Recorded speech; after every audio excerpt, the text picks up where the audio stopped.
খলিফা ফরমাশ খাটলেন। খলিফা মামুনের প্রাসাদ। গভীর রাত। মোমবাতির ক্ষীণ আলোয় আলোকিত রাজপ্রাসাদ।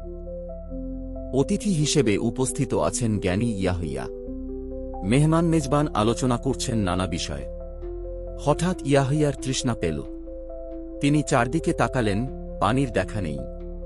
খলিফা মামুন খেয়াল করে জিজ্ঞেস করলেন, কি চান আপনি?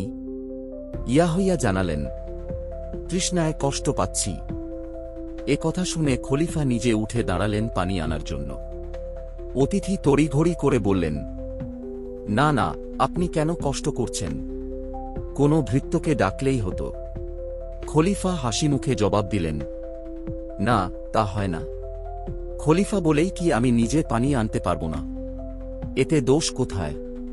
স্বয়ং মহানবী সাল্লাল্লাহু আলাইহি ওয়াসাল্লাম তো বলেছেন, জাতির প্রধান ব্যক্তি জনগণের সেবক মাত্র। এই উত্তর শুনে ইয়াহিয়া নির্বাক হয়ে গেলেন।